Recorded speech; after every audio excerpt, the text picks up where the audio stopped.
Elhamdülillah, elhamdülillah, elhamdülillahi Rabbil alemin. Ve salatu ve selamu ala Resulina Muhammedin ve ala alihi ve sahbihi ecma'in. Neşhedü en la ilahe illallah vahdehu la şerike leh ve neşhedü enne Muhammeden abduhu ve resulüh. Emmâ ba'du fe ya ibadallah. Üsîküm bi takvallahi ve taatih. İnnallâhe me'allezîne tegav vellezîne muhsinûn. Euzubillahi mineşşeytanirracîm. Bismillahirrahmanirrahim. Ve ma erselnâke illâ rahmeten lil âlemîn. Sadakallahul azîm. Muhterem Müslümanlar, bizi en güzel şekilde yaratan Rabbimiz, dünyada nasıl yaşamamız gerektiğini bilmemiz için kitabımız Kur'an'ı indirmiştir. Bir de bu güzel kitabımızı bize yaşayarak en güzel biçimde anlatan rahmet peygamberini, yani Efendimiz Hazreti Muhammed Mustafa sallallahu aleyhi ve sellem'i göndermiştir. Okuduğum ayet-i kerimede Rabbimiz, "Ya Muhammed, biz seni ancak alemlere rahmet olarak gönderdik" buyuruyor.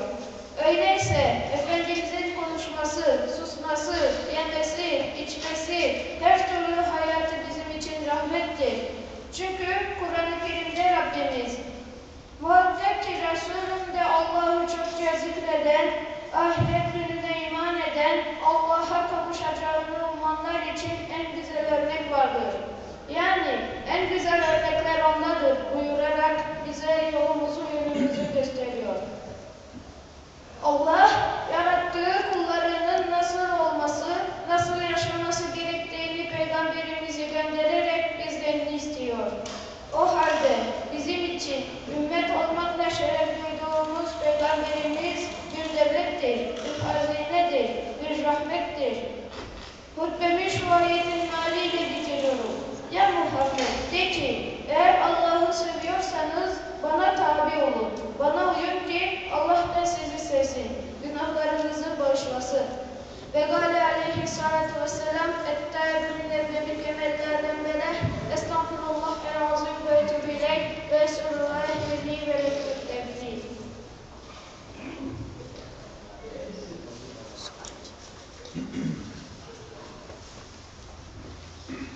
Elhamdülillah, elhamdülillah, elhamdülillahi hamdel kamilin. Ve salatu ve selamu ala Resulina Muhammedin ve ala alihi ve sahbihi ecma'in.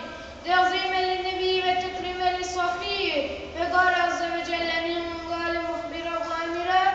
İnnallâhe ve melâiketehu yusallûne alennebi. Ya eyyühellezîne âmenû sallu aleyhi ve sellimû teslîm.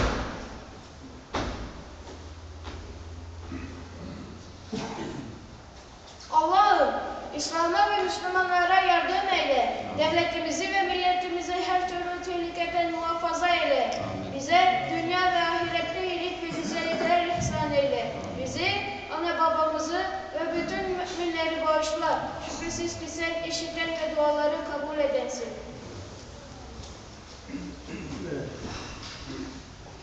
İnnallâhe ye'muru bil adli vel ihsani ve itâi zil gurbâ ve yenhâ anil fehşâi vel munkeri vel bâgî.